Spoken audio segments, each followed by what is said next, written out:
Sports Flash TV na may dati. Tuwa'y lagi kang panalo, bakbakan na sigurado, mga balitang Magandang balita, update sa laban ni Casimero versus Sanchez. Pag-usapan natin yan mga ka-flash. Pero bago ang lahat, huwag kakalimutang i-like, mag-subscribe at hit ang notification bell para updated ka sa mga bidyong katulad nito.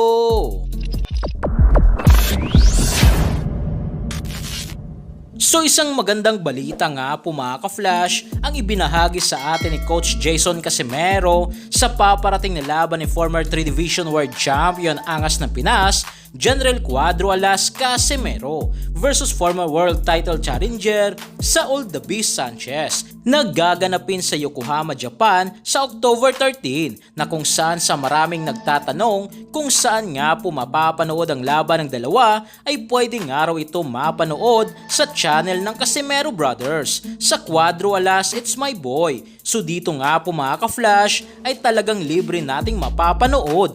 Subalit sa kung gustong araw natin ng malinaw ay pwede naman tayo pumunta sa Unix website at dito ang kailangan nyo lang gawin ay mag-subscribe at magbayad upang mapanood ang nasabing bakbakan. Pero kung gusto nyo talaga ng libre ay pumunta na lang tayo sa channel nila sa Cuadro Alas It's My Boy sa YouTube o Facebook page.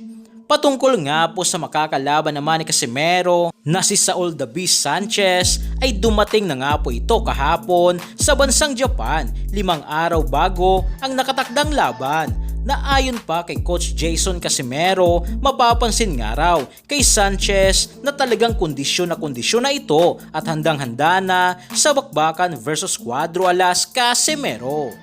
Dagdag pa ni Coach Jason na isang magandang laban nga raw talaga ang mapapanood natin sa October 13 na banat pangaraw ni Sanchez kay Casimero ay pababagsakin nga daw niya ito at dito na rin sa laban na ito ay ito na nga raw ang magiging huling laban ni Casimero at magre-retiro na raw ito pagkatapos ng laban. Na kung mangyari nga po ito mga ka-flash na matalo si Casimero ay paniguradong ang inaasam-asam nating bakbakang General Casimero versus pound for pound rank number 2 sa buong mundo at undisputed super bantamweight world champion Naoya the Monster Inoue ay mawawalan na lang nga pong parang bula at hindi na mangyayari kahit kailan. Pagdating naman sa fight prediction sa bakbakang Casimero versus Sanchez ay talagang meron lang araw 13% si Sanchez na siyang mananalo sa laban. Pero pagdating naman kay Casimero ay talagang sobrang yamado nga po ito na merong 87% na si Casimero ang mananalo sa bakbakan. So yan lang para sa ating balitang boxing. Ano ba ang masasabi nyo tungkol dito?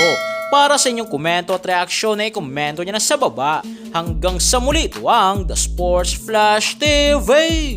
Sports Flash TV na may dati. Tuwa'y lagi kang panalo, bakbakan na sigurado, mga balitang boxing. Ito laging bago, balitang boxing, laban na kasado. Di papahuli, pagdating sa bakbakan, mga pambato na patuloy ang laban. Sasaliksikin ang bawat babalita, talagang diin, bawal ang mahina sa loob ng ring. Merong pambihira, mga kamao na nagiging bida.